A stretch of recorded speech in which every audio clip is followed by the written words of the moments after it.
We often talk about the Greeks, the Romans, and the Egyptians, but sometimes we overlook the sheer mind-boggling magnitude of what happened here on the Indian subcontinent. And believe me, that would be a big mistake, because this is the story of India that deserves to be heard. Our story begins not with the flash of swords, but with the quiet murmur of a river, the Indus River, to be exact. Now, thousands of years ago, think before the pyramids of Giza were even conceived, a vibrant civilization arose here along its banks. We call it the Indus Valley Civilization, or sometimes the Harappan Civilization. And here's the first puzzle: we don't know much about them. We do find incredible, perfectly planned cities with advanced sanitation systems that were unheard of at the time. Think brick-built structures, meticulously laid out streets, and even indoor plumbing. Seriously, they had better urban planning than some places today. They traded with Mesopotamia, created exquisite jewelry, and had a written language that we still haven't fully deciphered. It's as if they left us clues in a language we can't understand, teasing us through the centuries. This is the mystery that draws historians and archaeologists back time and time again. Who were these people? What happened to them? By 1900 BC, their magnificent cities began to decline. Was it climate change? A shift in the course of the river? Invaders? No one knows for sure. But their legacy remains a tantalizing glimpse into a world that was incredibly sophisticated, utterly baffling, and then almost completely disappeared. It is a potent reminder of human history and how things often get lost in the sands of time. The dust has settled, and a new chapter has begun. Enter the Vedic Age. This era is marked by the arrival of Indo-Aryan peoples who brought with them a new set of beliefs, rituals, and most importantly, the sacred texts we call the Vedas. These texts, passed down orally for generations before being written down, are not just religious scriptures. They are the very foundation of what would become Hinduism. Think of them as a rich treasure trove of philosophies, creation stories, hymns, and even practical guides to life. They are the foundation upon which much of India's philosophical thought and spiritual practices would later be built. It is here that we find ideas that would resonate across cultures and eras: karma, dharma, reincarnation, the concept of Brahman, the ultimate reality. It was a period of intense intellectual ferment, a time when people were wrestling with the great questions of life, death, and the universe. Imagine a world without the internet, without television, but a world alive with philosophical inquiry. The rishis, the sages, were profound thinkers. They questioned everything.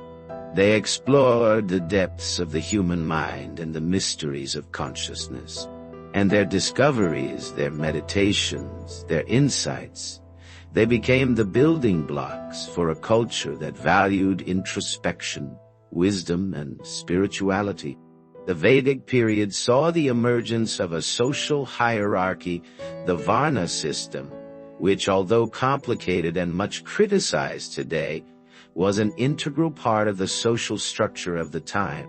This system was a way of categorizing people based on their occupations and duties within society.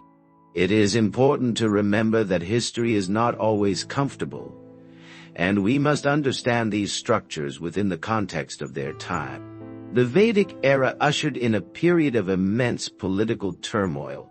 City-states fought, empires rose and fell. But amidst this turmoil came one of the most remarkable empires of ancient India, the Mauryan Empire. Founded by Chandragupta Maurya, this empire spanned most of the Indian subcontinent, unifying it under one rule for the first time. And here is where our story takes an even more fascinating turn. Enter Ashoka the Great. He was the grandson of Chandragupta Maurya. Early in his reign, Ashoka was known for his ruthlessness and ambition. He conquered kingdoms and brutally suppressed rebellions. But then came the Battle of Kalinga. The aftermath of this bloody war filled him with immense regret and remorse. Ashoka saw the suffering he had caused and was deeply shaken. This was not just another conquest. It was a turning point, not just for him, but for the history of India, perhaps even for all of humanity. Ashoka underwent a spiritual transformation and embraced Buddhism, adopting a philosophy of non-violence, compassion, and tolerance. He became one of the greatest rulers in history, not for the territories he conquered, but for the lives he chose to save. He established hospitals, built roads, and spread his message of Dharma through his edicts inscribed on pillars and stones throughout his empire. He became a champion of peace and human compassion, principles that continue to resonate throughout the world. After the Mauryas, we entered a period sometimes called the Golden Age of India, the Gupta dynasty. This era was marked by the flowering of art, science, literature, and mathematics. We were talking about incredible advances in astronomy, medicine, and mathematics. Zero, you know, that fundamental concept that is so vital to the mathematics we have today. Yes, they had that centuries ago. It was a time of exploration and innovation. They understood the concept of a spherical Earth and made incredible advances in surgery. This was not a dark age. This was an age of enlightenment and intellectual advancement that is so incredibly inspiring. They created incredible art, such as the breathtaking frescoes of the Ajanta caves. The sheer creativity and intellectual power of this period is astonishing.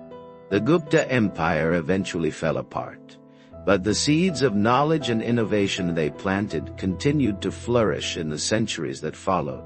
They contributed immensely to the world, from art and science to the concepts of yoga, mindfulness, and philosophy that many turn to today. The history of ancient India is much more than just ancient stones and ruins. It is a vibrant and dynamic force influencing religion, science, art, philosophy, and so much more.